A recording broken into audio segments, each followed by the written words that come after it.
안녕하십니까, 라우키알입니다. 오늘은 라오스에서 만난 KTV 여자와의 우프고픈 연애담을 말씀드리겠습니다. 가끔 이런 수기를 소개해드리면 라오키알 저의 이야기인 줄 아시는 분이 적지 않으신데 스토리 시점을 1인칭으로 말씀드리니 착오 없으시기 바랍니다. 2편 이야기 시작하겠습니다. 술이 취해서 제 곁에 딱 붙어 앉은 그녀는 장난을 치기 시작합니다. 각종 애교를 부리는 것까지는 괜찮았습니다. 그런데 다른 그녀의 장난이 저의 신경을 건들기 시작합니다. 저의 젖꼭지를 꼬집습니다. 제 몸을 꼬집습니다. 그리고 제 몸을 손으로 찌르기 시작합니다. 발가락으로 저의 옆구리도 찔렀습니다. 동남아에서 여자들이 남자들에게 하는 애정 표현인 줄은 알고 있었지만 저는 그게 너무 싫었습니다. 또 순간 제가 그녀의 장난감이 된 것 같다는 생각도 들었습니다. 라오스 여자는 남자가 자기의 소유물로 여기는 것 같습니다. 점점 시간이 지나고 어느 정도 친밀감이 생기면 얼굴이며 몸이며 자기 마음대로 만지고 주무르고 꼬집고 마치 애완동물 다루듯이 터치를 하는 것 같습니다. 저는 정색을 하며 이런 장난 치지 말라라고 주의를 줬습니다.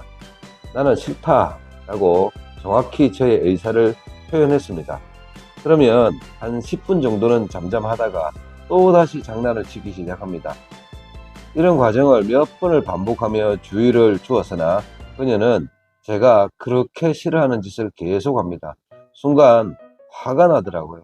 제가 화를 내고 신경질을 내니까 그때서야 그녀는 좀 놀라는 것 같았습니다. 제가 이렇게까지 신경질을 낼 줄을 몰랐나 봅니다. 그럼에도 불구하고 또 잠깐 지나면 계속 그 행동을 반복을 합니다. 삐딱하게 누워서 발가락으로 저의 옆구리를 찌르는 그 순간 저는 더 이상은 참을 수가 없었습니다. 너무 화가 나고 열이 받아서 방을 나와 버렸습니다. 제 신경을 건드리고 말을 하고 주의를 줘도 소용없으니 너무 신경질이 나고 짜증이 나서 도저히 안 되겠어서 제가 묵을 방을 따로 구해야 했습니다. 도저히 그녀와 같이 잠을 잘 수가 없었습니다. 저야 잠만 자면 되니까 잠이라도 좀 편안하게 자자. 제가 잠을 잘 다른 호텔을 알아봐야 되겠다라고 생각을 했습니다. 여기저기 알아본 결과 근처 호텔 중에서 가장 싼 호텔을 하나 찾았습니다.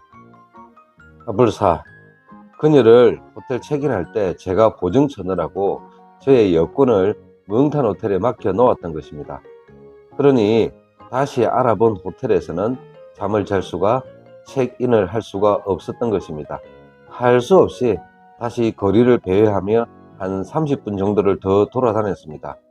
길거리에 배회하는 중에 늦은 시간임에도 신발 가게가 아직 장사를 하고 있는 것이 보였습니다. 그녀는 저와 다낭에 올 때 하이힐을 신고 왔습니다. 불편하게 발 아프게 돌아다녔던 그녀가 생각이 났습니다. 참 저도 속이 없습니다. 그녀가 생각난 저는 그녀를 위해 편안한 샌들을 하나 사서 멍탄 호텔 방으로 다시 돌아왔습니다. 그때가 새벽 1시쯤 된 것 같았습니다. 뒤끝 호텔 방으로 돌아왔으나 그녀는 보이지 않았습니다. 그녀의 캐리어도 보이지 않았습니다. 의지할 때가 아는 사람이 저밖에 없을 텐데 어디로 갔는지 걱정이 되었습니다. 한편으로는 야, 오늘 밤은 편안하게 잘 수 있겠구나. 여기서 이틀이나 더 머무르는데 돌아오겠지라며 순진한 마음으로 잠을 청했습니다. 잠에 든 지 한 30분 정도 지났을까요? 갑자기 방문이 벌컥 열리며 누가 들어오는 것이었습니다. 그녀였습니다. 가지고 나갔던 캐리어도 다시 끌고 왔습니다. 그리고 저와 눈이 딱 마주쳤습니다. 그러나 그녀의 눈빛은 놀라는 눈빛이었습니다. 그녀는 곧바로 뒷걸음을 치며 복도 쪽으로 다시 나가는 것이었습니다. 복도에서 남자의 목소리가 들리는 것입니다. 복도에 나간 그녀가 조금 지나니 저에게 와서 인사를 하라는 겁니다. 복도에 서 있는 남자를 소개시켜 주는 것이었죠.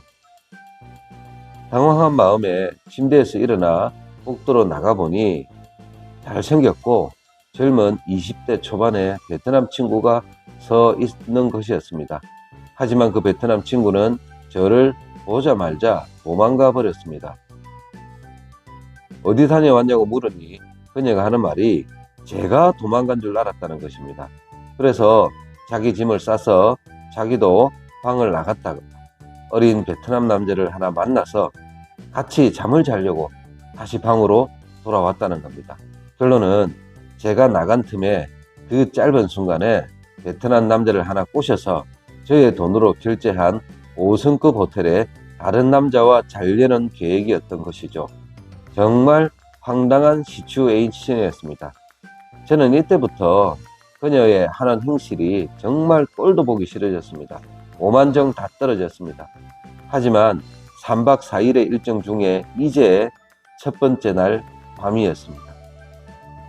이때부터 남은 2일간은 불편하기 그지없는 그녀와의 동거가 시작이 되었습니다.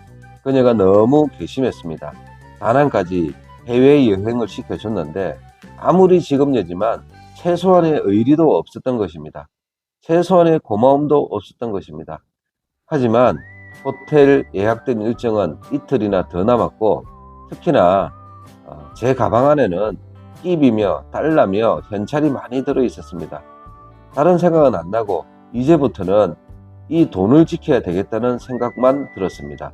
그녀의 행실로 추정컨대 그녀가 제 돈가방을 들고 튈 것만 같았습니다. 아이러니하게도 호텔에서 아가씨와 단둘이 지내는데 아가씨를 껴안고 잔 것이 아니라 제 가방을 껴안고 자게 됩니다. 잠을 깊이 자지도 못하고 말입니다. 내가 지금 라오스에서 다낭까지 와서 그것도 아가씨와 여행을 와서 뭐 하고 있는지라는 생각이 들었습니다. 화장실에 갈 때도 가방을 들고 다녔습니다. 이것만은 지키자, 이 돈만은 지키자, 이 생각밖에 없었습니다. 그리고 속으로 시간아 빨리 가라, 시간아 제발 빨리 가라 빌고 또 빌었습니다. 밤에 관계는요 당연히 안 했습니다. 전혀 그럴 생각조차 없었습니다. 이날 이후로 저는 라오스에 돌아가는 그때까지 단 한 번도 관계를 하지 않았습니다. 그녀와 나는 밥도 따로 먹었습니다. 같은 공간에 있었으나 남처럼 지냈습니다. 저의 태도가 변하니 그녀는 그때부터 저만 쫄쫄쫄쫄 따라다녔습니다. 뭔가 자기가 잘못한 것이 있는 것을 깨닫기는 한 것 같습니다. 그녀는 호텔 조식을 어디에서 주는지도 몰랐고, 아니 호텔에서 조식을 주는 것도 몰랐던 것 같습니다. 하긴 라오스에서 손님과 호텔에서 수없이 잠을 자서도 새벽이면 호텔에 나왔으니 호텔에서 조식을 주는 줄도 몰랐을 수 있습니다. 호텔 식당까지 저를 따라 나왔으나 정작 식사할 때는 따로 앉아서 먹었습니다. 그녀가 제가 앉은 탁자에 오면 저는 식기를 들고 다른 테이블로 옮겨버렸습니다. 그녀와는 밥도 같이 먹기 싫었습니다. 그의 눈빛은 저를 어이없이 쳐다보았지만 저는 그 눈빛을 애써 외면했습니다. 한편으로는 아무리 그녀가 미워도 다낭까지 저만 믿고 왔는데 너무한 거 아니냐라는 생각도 들었습니다. 그래서 저녁에는 그녀를 데리고 밥을 먹으러 나갔습니다. 하지만 저는 밥을 먹고 그녀는 술만 먹었습니다. 그녀는 밥이나 안주를 거의 먹지 않았기 때문입니다. 그러던 그녀가 갑자기 자기는 라오스로 돌아가지 않겠다는 것입니다. 자기가 호텔 근처에 바에 가면 베트남 남자들이 환호성을 하고 자기가 완전히 스타라는 것입니다. 그녀는 술만 취하면 남자들 엉덩이 툭툭 치고 장난을 치며 남자들하고 스스럼없이 스킨십을 하며 베트남 남자들과 잘 지냈나 봅니다. 이런 장난은 라오스에서 태국을 거쳐 베트남을 올 때 여러 번 봤습니다. 모르는 남자의 궁뎅이도 툭툭 치고 다닙니다. 그러니 그녀는 다낭에서 자기가 인기가 있는 줄 알고 무척 신나했습니다. 업되어 있었습니다. 하지만 어떻게 해서든 라오스로 가지 않겠다는 그녀를 설득을 해서 라오스로 다시 데리고 가야 했습니다. 일종의 책임감 같은 것이었습니다. 어떻게 설득을 해야 그녀가 같이 라오스로 향할지 고민을 하게 되었습니다. 여기 버려두고 가면 그녀에게 어떤 일이 생길지 정말 감당이 안 되거든요. 그리고 예상되거든요. 그러니까 걱정이 될 수밖에 없었죠. 드디어 마지막 날 저녁이 되었습니다. 마지막 날이고 내일이면 라오스로 돌아가야 하는 걸 아는지 모르는지 술을 먹고 싶다고 저에게 돈을 달라고 하는 것이었습니다.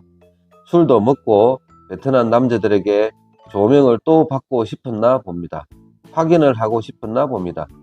그녀의 술버릇을 아는 저는 맥주를 딱 한 잔만 하고 들어오라고 4만 동을 주었습니다. 4만 동은 우리 돈 한 3,000원 정도 되는 돈이고 정말 딱 맥주 한 잔 먹을 돈이었습니다. 제 기억으로 맥주 한 잔에 3만 동 정도였던 거로 기억했습니다. 베트남 맥주값이 싸고 안주도 안 먹으니 그 정도면 충분했습니다. 많이 먹어서 술이 취하면 또 무슨 일이 생길지 예상할 수가 없었습니다. 저야 어차피 같이 가도 술을 별로 먹지 않으니 그녀 혼자 술을 마시러 밖으로 나갔습니다. 그녀는 한국 돈 3,000원 정도 되는 돈 4만 동을 들고 신나하며 방을 나섰습니다. 그녀는 베트남의 돈의 가치를 전혀 모르고 있었습니다. 그렇게 맥주 딱 한 잔을 하러 나간 그녀는 돌아오지를 않는 것이었습니다. 1시간이 지나고 2시간이 지나고 3시간이 지나고 4시간이 지나도 돌아오지를 않는 것이었습니다. 걱정되었습니다. 그러나 제가 밖으로 찾으러 나간들 그녀가 어디에 있는지도 알지 못했고 찾기도 힘들었습니다. 그렇게 그녀를 기다리다가 살짝 잠이 들었나 봅니다. 결국 그녀가 돌아온 시간은 새벽 3시가 되어서였고 새벽 3시 다낭 멍탄 호텔 12층에서 정말 큰 일이 터져 버립니다. 3편에서 계속됩니다. 감사합니다. 라오 깨알이었습니다.